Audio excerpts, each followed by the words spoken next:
quite a thing. It's quite a thing.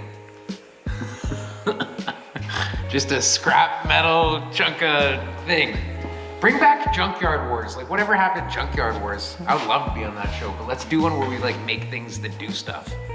That would be a challenge. Like I guess that's sort of what it was. They made things that do stuff too. Am I like the machinery one? I don't know. Metal shaping in the junkyard.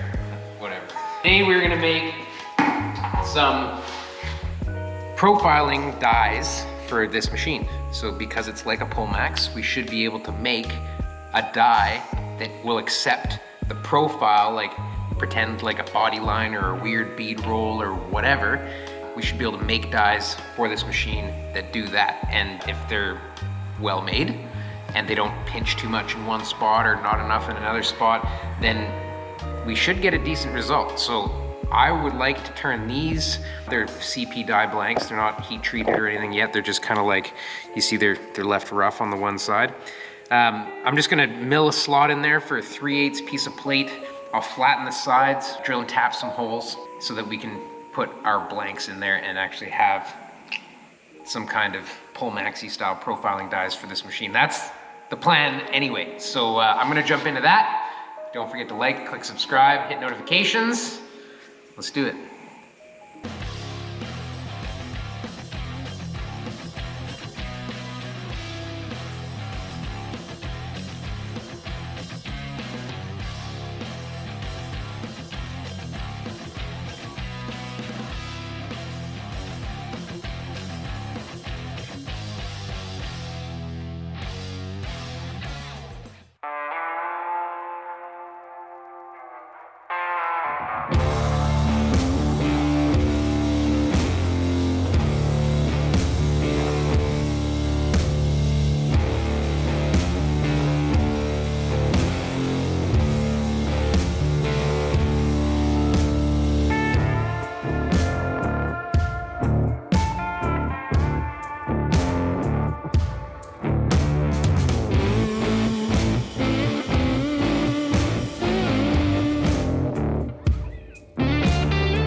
Okay, so now we've got our 3/8 slots in both of them.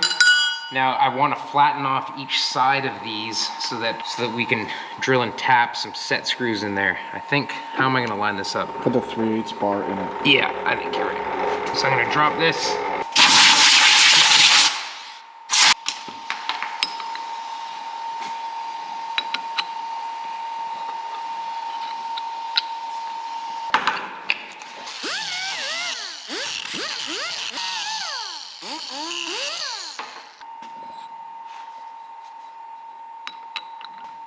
There we go. I'm gonna go to a bigger cutter. I think we're gonna get 2 or 3 screws in there. It'd be nice to get 3, but I don't know if these dies are big enough.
couple of set screws in here.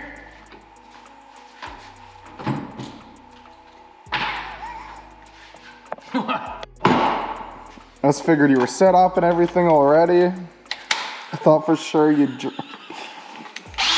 the set screws on the milling machine, but here we are. Do you got a level on that drill? It's gonna be fine. The tap and stuff is on the... Right here. Yeah. Is that the one I was... Yeah. Yeah, those are the trusties. That's it, that's it. Here we are. Look at that. Nice machined. Oh, Elio. We're gonna do 2? Oh yeah, only 2.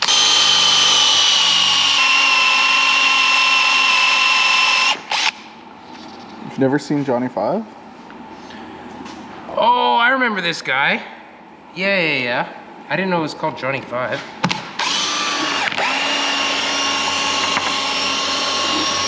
Similarities.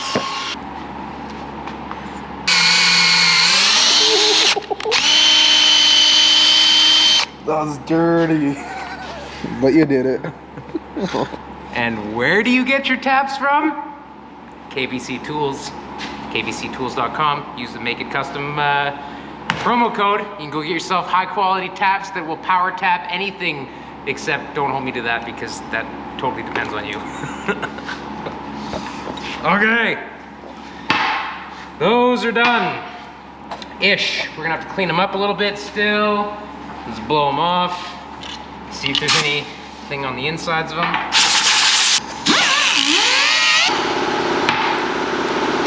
What one was mine? Was a blue one mine? Blue one's yours. It's got sugar in it. Oh,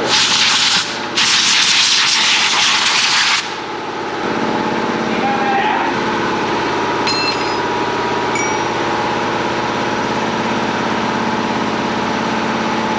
Hopefully those 2 screws are enough. Well, I mean, we also didn't think 1 set screw was going to be enough on these bad boys over here, but they stayed quite straight. That is also true. Being a machine fit on the 3/8, I think we'll have an advantage. It's gonna be good. It's gonna be fun. It's gonna be totally fun. Okay, look at that. We made profile dies for our scrap machine. Good? Yeah, the top one's tight, but it's in there, so. Okay. Now we go like this. And we raise it up. And now it's square. They're square. Hey. Okay, now we get to make our dies, right? We're gonna try and make the Zephyr bead roll. Is that the idea? That's what we're gonna do.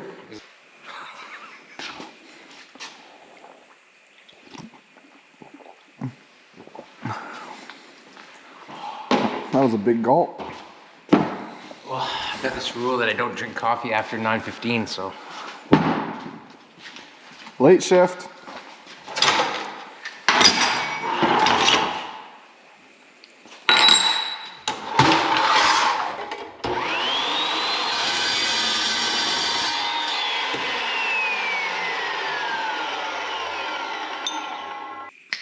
Okay, so metal finger template maker. We're gonna get the profile of this. The most accurate way I've ever seen done was by Mike Wagner, Cornfield Customs. Definitely check him out. I know he's got YouTube. He's also got Instagram. Shares all his tips and tricks. Excellent metal shaper. What he would do in this situation, as well as a ton of other people that I've seen online, is they would make a little clay trough for Bondo. Okay, picture a little clay trough, and they'd stick that on there, and they would fill it with Bondo and let it harden. And then it would get the exact perfect shape as this.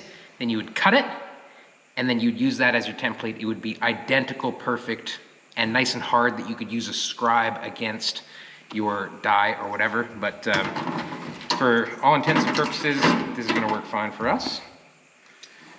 Just try and make sure that the fingers get down where you need them to get down. These ones don't want to. using. There. Good enough. I would say. Good enough. Okay. Now, if I could cut that perfectly, I would have both sides, but what I'm gonna have to do is actually cut this as one side, and then I'll use this and trace it onto the other side, leaving a slight gap for the material thickness, and that's how I'm gonna get my other die. So this isn't actually gonna get me both sides. I'm gonna still have to make the other side from this other piece, but we'll start with this.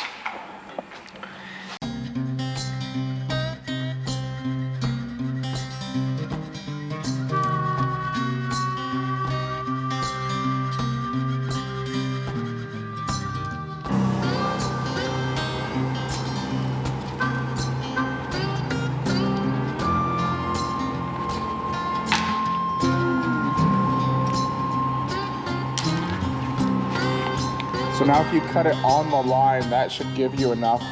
Yeah, that's kind of what I'm thinking. I'm gonna cut the line off, more or less.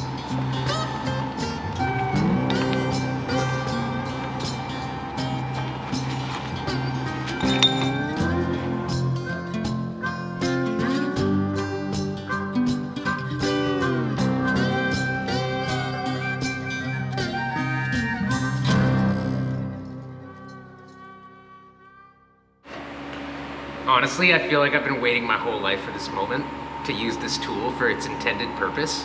This is a motorized filing machine. This is also called a die filer. It has an indexable table that will allow you to put degrees into things that you're filing, i.e. dies, die filer.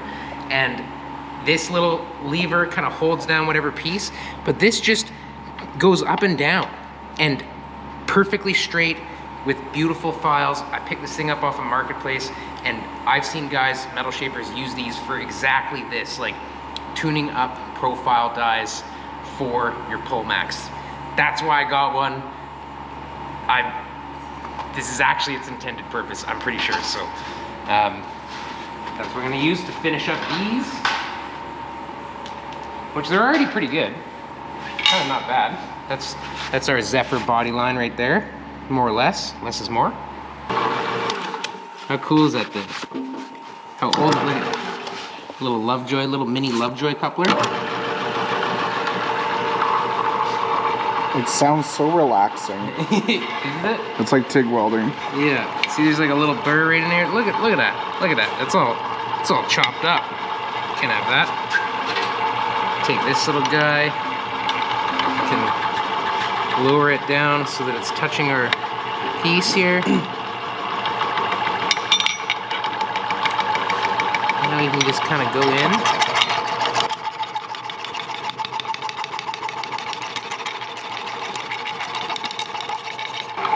See, that's how you can tell like that it's getting dead flat, right? That's the beauty, is like these dies, let's pretend these dies, like if we screw them up, you're gonna see it. If these dies are too tight in one spot than the other spot, that spot is gonna stretch, and that's gonna deform it. You can't just kind of like make two pieces that are sort of close, because when you tighten it down to make that profile, it's going to tighten into whatever spots are hitting first. So unless you have a perfectly even space for the sheet metal to sit inside, then you could be stretching and messing up that body line, especially if you're trying to do something long. Like, there is a certain art to this, so this may not turn out right. This is the first time I'm doing it, but I understand that they have to be as good as possible so they can spread the whole load of that piece and not just pinch in one spot. That's why we're doing this.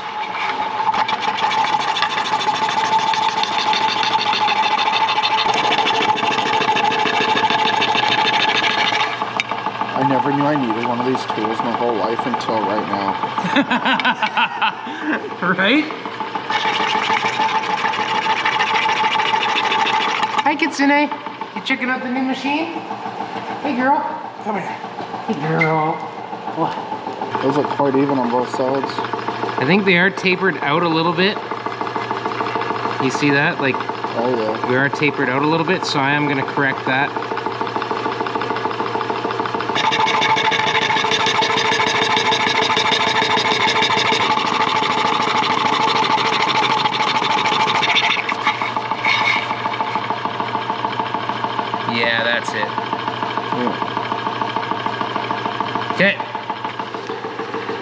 that.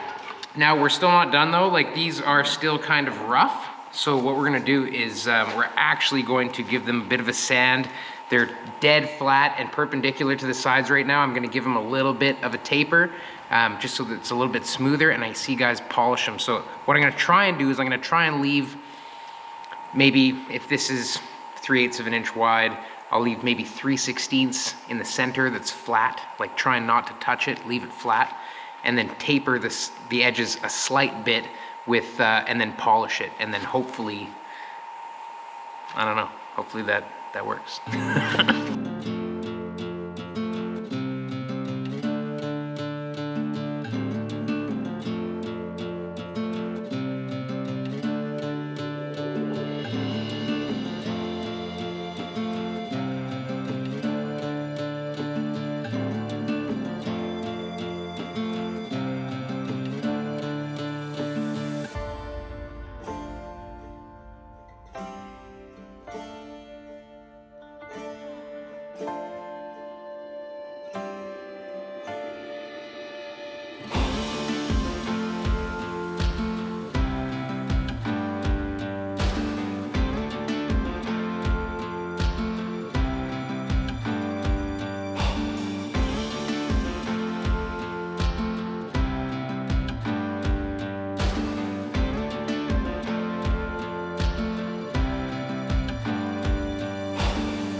Alan's right here. Alan!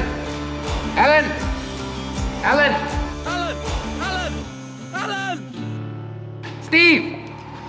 You remember that No, stuff? What? I don't understand the reference. That's too bad. You're missing out. Ooh, look at that, right on the cusp. Ooh, that one's not on the cusp. We're gonna have to do these dies like this, I guess. Hey? Yeah. Oopsie. We are learning about things like how thick to make your dies. We did not make them thick enough, so we're gonna have to offset them. Not really a big deal, is it? Shouldn't I don't matter. think so. Shouldn't matter. As long as this one is good. Then we got golden.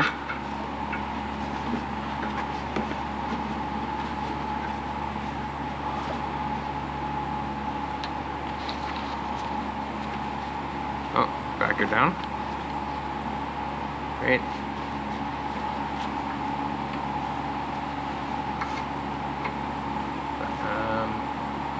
Down a bit. Stop.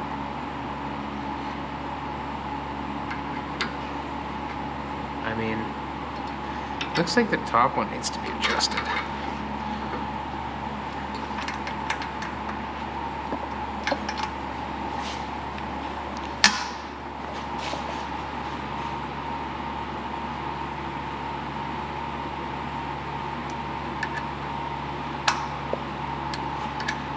Okay. Do you want them both bottomed out? I guess in a perfect world. Yeah, well, they are both bottomed out, I think. I mean, it will bottom itself out, worst case. Yeah, I think it'll bottom itself out if it needs to. But I'm going extra tight because, you know, I don't know.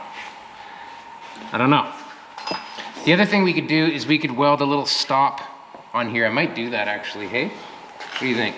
Do you want to do proof of concept first, or Proof of concept?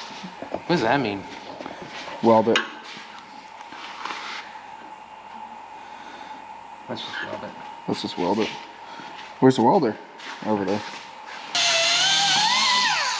Wow, those take mil scale off real nice. They're actually pretty sweet, man. To be honest, I think they're pretty sweet. What are you doing? Giving it just a little bit of a guiding. Just a little, hey, how are ya? Just a tiny little bend, you know?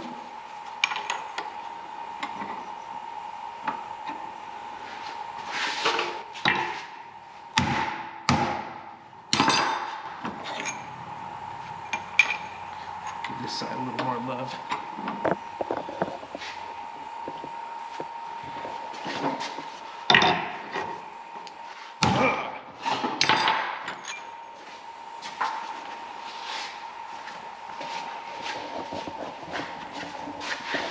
Okay, so if I weld that to there, it'll be like a little fence, you know? It'll stop. It'll be like, it'll be cool. Foot pedal? Nice. This is exciting. This is exciting.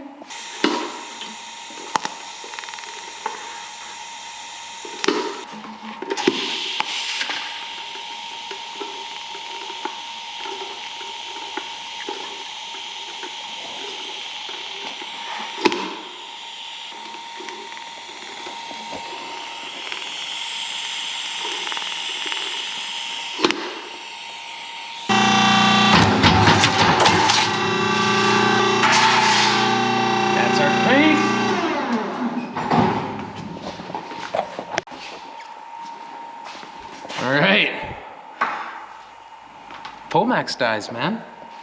I've literally never done this. I've never done this. We will see. Oh, we gotta loosen this. My bad. Too excited. We're gonna have to step this a little bit at a time. Yeah, so tighten it up again. Tighten it up right. Yeah, we'll start. Let's go snug and see. Start that. Yeah. Okay.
Look at the surface finish. Like it's not even.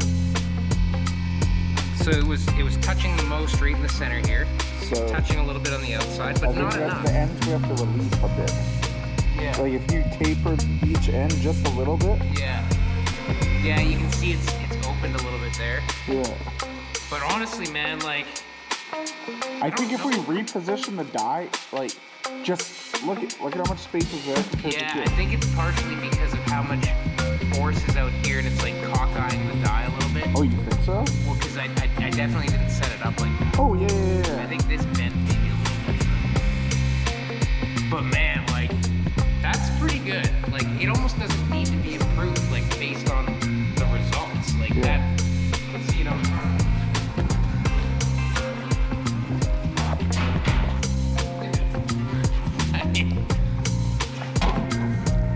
Wow.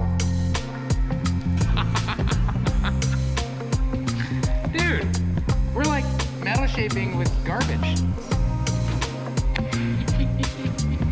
Love it. Look how straight the line is, too. Right? Like look at that. Wow. Just out of scrap pile junk.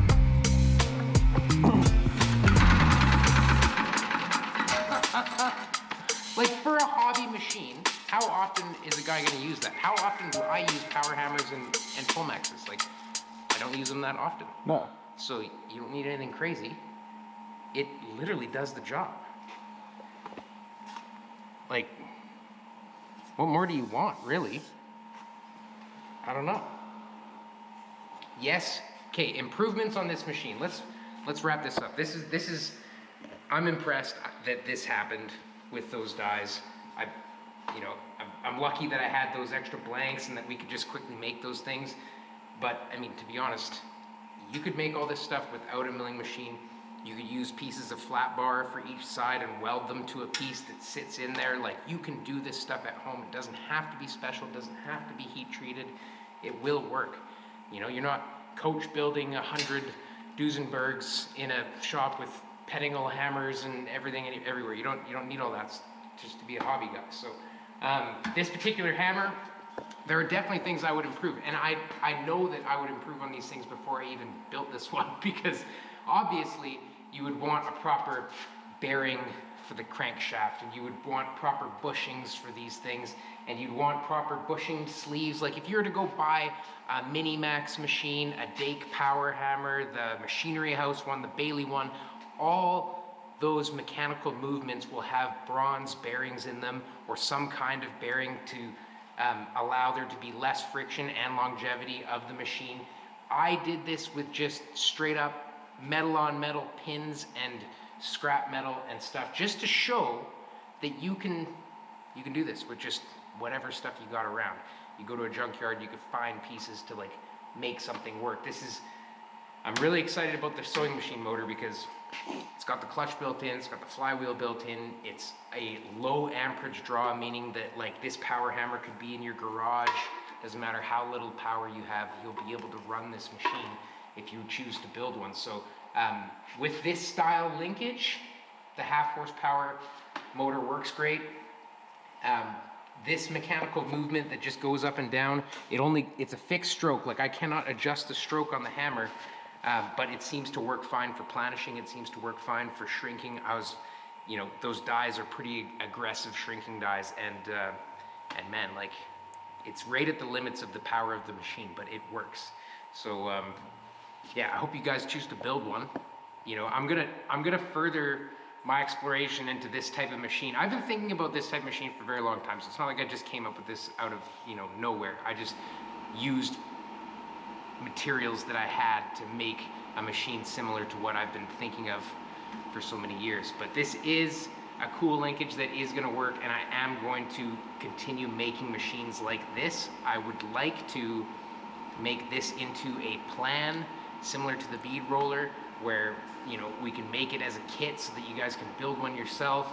I just think so many guys out there would totally benefit from being able to shrink and planish and profile all in the same machine that's not that big. So anyway, that's where I'm gonna leave the video. Thanks, Elio, for filming and wearing earplugs all day and hanging out with me. Thanks a lot for watching, everybody. Don't forget to like, click subscribe, hit notifications, check out the Japhands Kustoms merch store, japhandskustoms.com, if you want some hoodies, hats, that kind of stuff, stickers, air fresheners, whatever, keychains. And Make It Kustom crew, $5 a month, 15% off on the merch store. Get a badge by your name so you're easy searched in the comments, and it helps a lot, the monthly subscription. So I appreciate every one of you guys for watching, commenting, liking, subscribing, sharing, all that kind of stuff. We'll catch you on the next one. See ya.